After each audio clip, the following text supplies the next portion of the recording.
عورت کو شیطان کا دوست کیوں کہا گیا؟ نبی کریم صلی اللہ علیہ وآلہ وسلم کا فرمان سن لیں۔ ایک روایت میں آتا ہے کہ نبی کریم صلی اللہ علیہ وآلہ وسلم کا فرمان ہے، جب عورت کو پیدا کیا گیا تو ابلیس نے اس سے کہا کہ تو میرا آدھا لشکر ہے، تو میری رازگاہ ہے، تو میرا ایسا تیر ہے کہ میں جب بھی چلاؤں گا نشانے پر لگے گا۔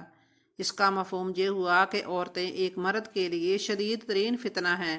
کہتے ہیں کہ عورت شیطان کا ہتھیار ہے، اور بنی اسرائیل میں پہلا فتنہ بھی عورت سے شروع ہوا، اور شیطان عورت کے ذریعے گھروں کو برباد کر دیتا ہے۔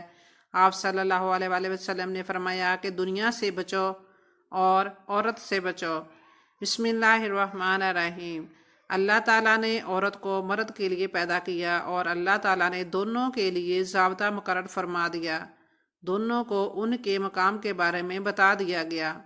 وہ کہتے ہیں کہ اگر انسان اپنے مقصد اصلی پر قائم رہے تو وہ فرشتوں سے بھی اعلیٰ ہے، لیکن اگر وہ اپنے مقصد اصلی کو بھول کر نفس شیطان کی پیروی کرے تو جانوروں سے بھی بدتر ہے۔ عورت کے لیے بھی اللہ تعالیٰ نے ضابطہ مقرر فرمایا ہے۔ جب عورت اس ضابطے سے ہٹ کر زندگی گزارتی ہے تو پھر وہ فتنوں کا سبب بنتی ہے، اور ایسی عورتوں کو شیطان نے اپنا دوست کہا ہے۔ بلا شبہ بنی اسرائیل میں اولین فتنے کا سبب عورتیں ہی تھیں۔ یہی سبب ہے کہ مردوں عورتوں کو اپنی نظریں نیچی رکھنے کا حکم دیا گیا، اور بطور خاص عورتوں کو پردے کا حکم ہے، اور یہ بھی وضاحت کی گئی کہ کوئی بھی مرد کسی اجنبی کے ساتھ تنہائی اختیار نہ کرے، کیونکہ اگر وہ ایسا کرے گا تو ان دونوں کے درمیان تیسرا شیطان ہوگا جو انہیں بہکائے گا اور بالآخر دھوکہ دے کر برائی میں مبتلا کر دے گا۔ آج اللہ کے بتائے ہوئے ان احکام کو چھوڑ دیا گیا ہے، نہ تو پردے کا احترام باقی رہا، اور نہ ہی مرد عورت کے میل ملاپ کو برا سمجھا جاتا ہے۔ اسی کا نتیجہ ہے کہ آج گھر سے باہر بھاگنے والی لڑکیوں کی تعداد میں اضافہ ہو رہا ہے، زنا عام ہو چکا ہے، آئے دن طلاق یافتہ عورتوں کی تعداد بڑھ رہی ہے، گھرانے ٹوٹ پھوٹ کا شکار ہیں، اور یہی شیطان کا سب سے پسندیدہ کام ہے کہ میاں بیوی کے درمیان جدائی ہو جائے اور گھر برباد ہو جائیں۔ عورتوں کے فتنوں میں دن بدن اضافہ ہوتا جا رہا ہے۔ شیطان اپنی محنت میں لگا ہوا ہے۔ حضرت وہب بن منبع رحمۃ اللہ فرماتے ہیں کہ بنی اسرائیل کا ایک آدمی اپنے دور کا بہت ہی بڑا ولی اور عبادت گزار انسان تھا۔ اسی علاقے میں ایک گھر میں 3 بھائی اور ایک بہن رہتے تھے۔ تینوں بھائیوں کو اچانک کہیں جانا پڑ گیا۔ وہ بہن کے بارے میں پریشان ہو گئے کہ اسے کس کے پاس چھوڑ کر جائیں جو اس کی حفاظت کر سکے، کیونکہ وہ اسے اپنے ساتھ سفر پر نہیں لے جا سکتے تھے۔ انہیں اس عابد سے سب سے زیادہ یقین کامل تھا، اس لیے تینوں اس کے پاس گئے اور انہوں نے اپنی بہن کی نگرانی کی درخواست کی، مگر اس نے پناہ مانگی اور انکار کر دیا۔ مگر ان تینوں نے بے حد اصرار کیا، اپنی مجبوری ظاہر کی تو وہ مشکل مان گیا اور اپنی خانقاہ کے ساتھ ایک کمرے میں رہائش دے دی۔ کافی عرصے تک لڑکی کا کہنا یہ عابد خانقاہ کے دروازے پر چھوڑ کر واپس چلا جاتا۔ عورت دروازے سے کھانا اٹھا کر اپنے کمرے میں لے جاتی تھی۔ اب شیطان عابد کے پاس آیا اور اسے اس نیک کام پر شاباش دینے لگا، اور پھر کہا کہ ابھی بھی اس عورت کے لیے خطرات ہیں، کیونکہ روزانہ اسے کھانا لینے کے لیے اپنے کمرے سے نکل کر خانقاہ کے دروازے تک آنا پڑتا ہے۔ اس دوران اس پر دوسرے لوگوں کی نظریں پڑ سکتی ہیں اور اسے کوئی تکلیف اور اذیت بھی پہنچا سکتا ہے، یا پھر کوئی اس سے زیادہ بھی کر سکتا ہے۔ لہٰذا اگر تم تھوڑی سی تکلیف کر کے یہ کھانا اس کے دروازے پر پہنچایا کرو تو تمہیں بہت ہی زیادہ ثواب اور اجر حاصل ہوگا۔ اس عابد کو جب کئی بار شیطان نے اس عظیم اور نیک کام میں مزید ثواب کا لالچ دیا تو عابد مان گیا، اور اب وہ کھانا خانقاہ کے دروازے کی بجائے اس لڑکی کے کمرے کے دروازے پر چھوڑنے لگ گیا۔ کچھ عرصے بعد شیطان اس عابد کے پاس پھر آنے لگا اور اس کے اس عظیم ثواب کے کام کی تعریف کی، جس سے عابد نے اسے اپنا مخلص دوست سمجھا۔ شیطان نے اب اسے مشورہ دیا کہ کسی بھی پریشان حال، مصیبت زدہ اور دکھی انسان کو خوش کرنے کا بہت بڑا اجر و ثواب ہے، اور اس عورت سے بڑا پریشان کون ہوگا जो दिन रात अपने एक कमरे में बंद रहती है, कोई भी उससे हफ्तों तक बल्कि महीनों बात नहीं करता। आखिर वो भी तो इंसान है, वो घबरा जाती होगी। इसलिए कभी कभी खुदा की रजा के लिए और इस औरत का गम, दुख, परेशानी और सदमा कम करने के लिए बात कर लिया करो, तो इसमें भी बहुत सवाब होगा। आबद के दिल में शैतान की बात उतर गई कि वाकई एक औरत तन्हा महीनों किसी से बात न करे जरूर परेशान होती हो गई।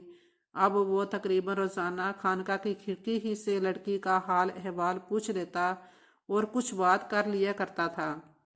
कुछ अरसा बाद शैतान फिर एक खैर ख्वाह के रूम में आ गया और आबद से कहने लगा, जाहिर बात है तुम ये सब कुछ सवाब के लिए कर रहे हो, तो फिर खिड़की से थोड़ी देर के लिए बात करने की बजाय खानका के दरवाजे पर इस औरत के करीब बैठकर बात कर लिया करो, क्योंकि खिड़की से बात करने में ऊंची आवाज में बोलना पड़ता है और गिरजा में इतना बुलंद आवाज से बोलना अच्छा भी नहीं। आबद को ये दीनी मसला भी समझ में आ गया। अब उस औरत से अपने गिरजा के दरवाजे पर कुछ देर के लिए बातें कर लिया करता था।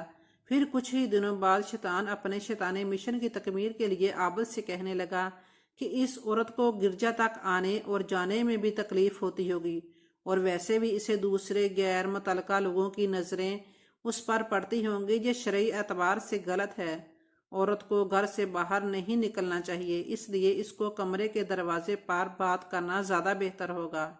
इस बेपर्दगी के खतरात भी कम हो जाएंगे। चूंकि ये बात भी दीनी जज्बे के हामिल थी, लिहाजा आबद ने बिला चूं चरा शैतान के इस मशवरे पर अमल शुरू कर दिया। अब आबद रोजाना कुछ वक्त के लिए गिरजा से निकलकर औरत के कमरे के दरवाजे पर कुछ देर हाल अहवाल पूछकर वापस आकर इबादत में मसरूफ हो जाता था। कुछ ही अरसे बाद शैतान ने फिर आबद को उकसाया कि यूं दरवाजे पर बैठना गैर मुनासिब है। अगर आप अंदर कमरे में बैठ जाएं तो ये आपकी शख्सियत के लिए मुनासिब है, क्योंकि दरवाजे पर तो बकारी बैठा करता है।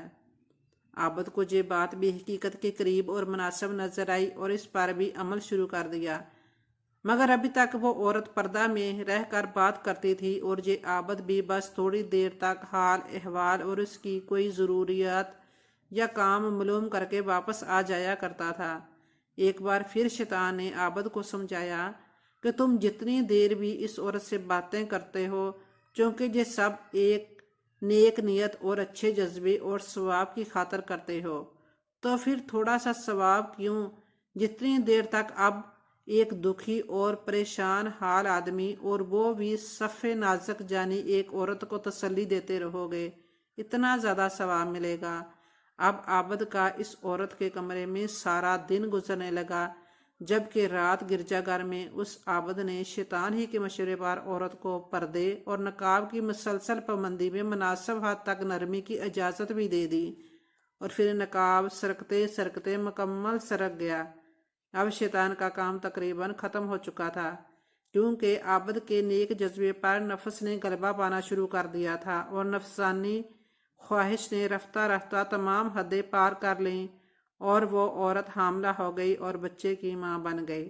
अब शैतान एक बार फिर आ गया और कहने लगा, जे तुमने क्या कर दिया है, अब अगर औरत के भाई आ गए तो तुम्हारी खैर नहीं। फिर शैतान ही के मशवरे पर उसने नौज़ायदा बच्चे को कत्ल करके गिरजा के करीब ही एक गड्ढे में दफन कर दिया। मगर फिर शैतान बाज न आया और आबद से कहने लगा, तुमने तो इस औरत के बच्चे को मार डाला है। अगर कभी उसने इस बारे में अपने भाइयों को बता दिया तो वो तुझे ज़रूर कत्ल कर देंगे। अब तुम्हारी जान सिर्फ इसी सूरत में बच सकती है कि तुम इस औरत को भी मार कर दफन कर दो और इसके भाइयों से कह देना कि वो खुदा की मर्जी और हुक्म से फौत हो गई। किसी को क्या पता चलेगा और कौन इन्हें इस बारे में बताएगा, क्योंकि इसकी किसी को खबर नहीं।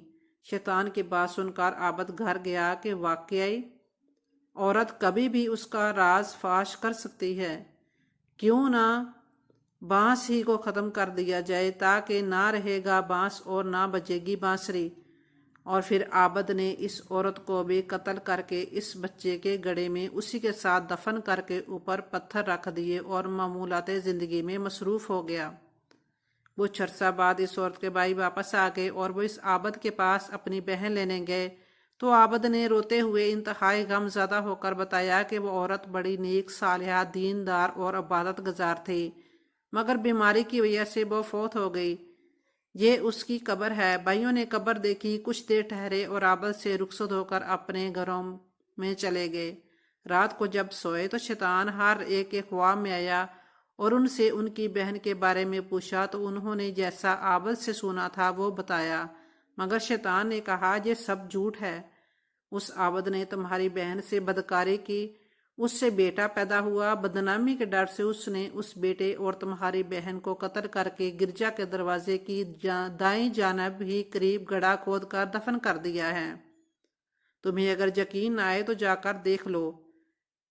सुबह जब तीनों भाई उठे और अपना अपना ख्वाब सुनाने लगे तो तीनों भाई ये देखकर हैरान हो गए कि उनका ख्वाब बिल्कुल एक जैसा है। बड़ा भाई बोला, ये सब शैतानी ख्यालात हैं, छोड़ो, ये सब फजूल है। मगर छोटा भाई बोला, नहीं, मैं तो ज़रूर तहकीक करूँगा। और फिर तीनों ने जब ख्वाब में बताई गई जगह खोदी तो वहाँ दोनों माँ बेटे की लाश सर तन से जुदा मौजूद थी। और फिर आबद को भी अपने गुनाह का करार करना पड़ा और इस जुर्म पर लोगों ने उसे सूली पर लटकाने का फैसला कर लिया। जब उस आबद को सूली पर लटकाया जाने लगा तो शैतान एक बार फिर उसके पास आया और उससे पूछने लगा कि क्या तुम मुझे जानते हो? तो आबद ने नफी में जवाब दे दिया। शैतान बोला, मैं वही हूँ जिसने तुझे जहाँ तक पहुँचाया, और आज तू खुद ही जलील हुआ और रुसवा हो गया और तमाम दूसरे आबदों और राहबों को जलील कर दिया है। कोई भी अब उन पर एतबार नहीं करेगा। मगर मेरे पास एक नुस्खा है, अगर तू मेरी बात मान ले तो मैं इन आंखों में धूल झोंक कर तुझे बचा भी सकता हूँ। आबद ने पूछा, ज़रूर ज़रूर, मैं तेरी बात मानता हूँ, बस मुझे बचा लो, मैं क्या काम करूँ? शैतान बोला, बस अभी अभी इसी हालत में तुम मुझे एक सजदा कर दो, मैं अभी और फौरन तुम्हें बचा लेता हूँ। और फिर आबद शैतान को सजदा करके मजहब से खारज और काफर हो गया। शैतान ये देखते ही भाग निकला और कहने लगा, मुझे खुदा ताला से डर लगता है। औरतें भी मगरब की अंधी तकरीब में मसरूफ़ हैं। जब उनसे कहा जाता है कि पर्दा इख्तियार करें तो उनकी तरफ से अजीब व गरीब सवालात सुनने को मिलते हैं। ये सब इसी वजह से है कि दीन का इल्म ना होने के बराबर है। घरों में टीवी और इंटरनेट लगा हुआ है, नमाज की पाबंदी नहीं होती, तलावत हमसे छूट गई है और जो कुछ टीवी और इंटरनेट पर देखा जाता है वही किया जाता है। ऐसे हालात में मर्द बेचारा क्या करे? मर्द को चाहिए कि वो घर से इन असबाब का सफाया करे जिनकी वजह से फितने जन्म ले रहे हैं। अलबत्ता औरतों के फितना अंगेजी से बचने के कुछ रास्ते हैं जिन्हें इख्तियार करके हम इस फितना से महफूज रह सकते हैं। वो रास्ते हैं ईमान, अल्लाह पर ईमान और इसकी गिरफ्त का खौफ एक इंसान को वक्ती ख्वाहिशात और आर्जी लज्जतों से महफूज रखने का ज़बरदस्त ज़रिया है। अल्लाह की निगरानी का एहसास हराम से बचने के लिए मुसलमानों में हैरत अंगेज़ किरदार अदा करता है। और दूसरी चीज़ आती है, वो है निगाहों की हिफाजत। कुरान मजीद में अल्लाह ताला ने ईमान वालों को निगाहों की हिफाजत का हुक्म दिया है, क्योंकि निगाहों को बेलगाम छोड़ना हराम कारी और बदकारी के बुरे अंजाम तक पहुँचाता है। और तीसरी चीज़ वो है दिल से बुरे ख्यालात को हटाना। दिल में बुरा ख्याल आते ही अगर इसे बाहर निकाल दिया जाए तो कोई ख्याल बाइसे बवाल नहीं बनता, लेकिन अगर किसी ख्याल को सोच बना लिया जाए तो अंजाम भयानक है। जो सबसे अहम चीज़ है वो है निकाह। इस्लामी शरीयत में नौजवानों को निकाह की तरगीब दी गई है ताकि फितरी ख्वाहिश को जायज़ तरीके से पूरा करने का मौका मौजूद हो और हराम कारी से बचा जा सके। पांचवी चीज़ है रोज़ा रखना। अगर निकाह की ताकत ना हो, रसूलुल्लाह सल्लल्लाहु अलैहि वसल्लम की हदीस है, अब्दुल्ला बिन मसूद से रवायत है कि हमसे रसूलुल्लाह सल्लल्लाहु अलैहि वसल्लम ने फरमाया, ए जवानों की जमात, तुम में से जो शादी की ताकत रखे उसे निकाह कर लेना चाहिए, क्योंकि ये निगाह को पस्त रखने और शर्मगाह की हिफाजत का बाइस है। और जो निकाह की ताकत नहीं रखता उसे चाहिए कि वो रोज़े रखे, क्योंकि ख्वाहिशात नफसानी को तोड़ देता है। جو چھٹی چیز ہے وہ ہے بڑی صحبت سے پرہیز۔ حضرت ابو ہریرہ رضی اللہ تعالیٰ عنہ سے روایت ہے کہ نبی کریم صلی اللہ علیہ وسلم نے ارشاد فرمایا، آدمی اپنے دوست کے دین پر ہوتا ہے، لہذا اسے غور کرنا چاہیے کہ وہ کس سے دوستی کر رہا ہے۔ 7ویں نمبر پر ہے فتنوں کی جگہوں سے دوری۔ اپنے دین کی حفاظت کے لیے ہمیں ان تمام مقامات اور اشیاء سے دوری اختیار کرنی چاہیے جو فتنہ فسادات کا باعث ہیں۔ بازار سے، میگزینوں سے، رسالوں سے، حیاسوز فلموں سے، ٹی وی چینلوں سے، انٹرنیٹ کی ویب سائٹس اور اشتہارات وغیرہ۔ 8واں نمبر جو ہے وہ ہے گھروں میں تلاوت قرآن اور نفلی عبادات۔ جب ایک شخص نے اپنے گھر میں قرآن مجید کی تلاوت اور نفلی عبادات کرے گا تو اپنے گھر پہنچ کر انہیں نیکیوں کو یاد کرے گا اور ان کے ذہن و دماغ میں بڑے خیالات اور وسوسے پیدا نہیں ہوں گے۔ اور اس کے برخلاف اگر کوئی شخص اپنے گھر کی دیواروں پر ناچنے گانے والوں کی تصاویر آویزاں کرے گا یا اپنے کمپیوٹر، موبائل اور البم میں ان کے فوٹو دیکھے گا تو ظاہر ہے ان کے دل و دماغ پر انہی گندگیوں کا عکس ہوگا۔ نمبر 9 وہ ہے وقت کا مفید استعمال۔ وقت اللہ کی عظیم نعمت ہے جس کی قدردانی سے اکثر لوگ محروم ہیں۔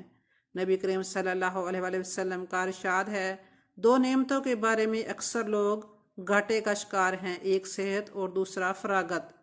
وقت کو رکنا نہیں ہے، اگر ہم نے اس کا مفید استعمال نہیں کیا تو ظاہر ہے کہ وہ فائدہ ضائع ہوگا جو کہ مضر ہے، یا مضر خانوں میں استعمال ہوگا وہ بھی مضر ترین ہے۔